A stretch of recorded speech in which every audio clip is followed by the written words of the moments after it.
আসসালামু আলাইকুম সবাই এবং যারা আছেন বোন সবাই কেমন আছেন? আলহামদুলিল্লাহ আমি ভালো আছি। আজকে আসলে একটা বিষয় নিয়ে কথা বলতে হয়। আমরা আসলে সবাই পড়ালেখা করি অনেক কষ্ট করে।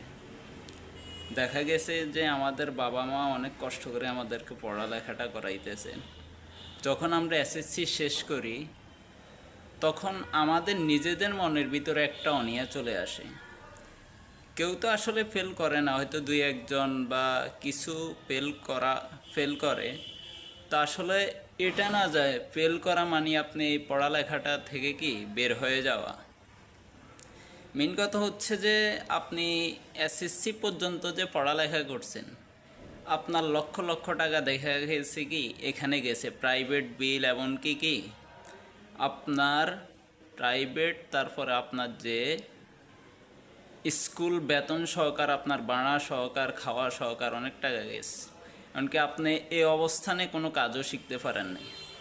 তো আমার উদ্দেশ্য হচ্ছে এটা, আপনার রেজাল্ট যেটাই হোক, আপনি যদি কোনো কাজ করার ইচ্ছে থাকে তো আপনার ফ্রি টাইম যেটা বিকাল টাইম ওইটা আপনি অন্য জায়গায় সময় দেন, কিন্তু আপনার ইন্টারের যে সার্টিফিকেট ওইটা আপনার 100%ই দরকার।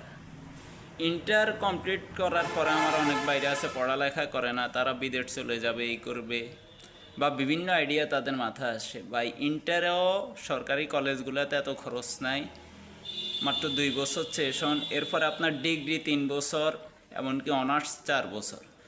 তো ওইখানে যখন আপনি অনার্স করবেন তখন আপনি দেখা গেছে ওইখানে যাই যদি ভালো করে একটু লেখাপড়া করেন, আপনি ওইখানের মধ্যে কি ওই পড়ালেখাটা ভালো করার কারণে আপনার রেজাল্ট ভালো হলে আপনি একটা ভালো পজিশনে যাইতে পারবেন।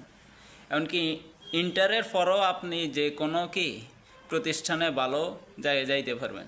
তো ইন্টারের পর যদি আপনি কোনো জবে ঢুকেন, আপনি ডিগ্রি করেন বা অনার্স করেন, পড়ালেখাটা ছাড়বেন না। অনার্সে যেহেতু ক্লাস করতে হয়, ওই সময় আপনি প্রাইভেট বা অন্যান্য যে সাবজেক্টগুলো আছে সেগুলো প্রাইভেট পড়াই কি নিজের খরচটা আর্ন করতে পারেন, যেমন আমার বন্ধুরা করে। তো এই কারণে বলছি আসলে জ্ঞান অর্জনটা আমাদের সবার দরকার।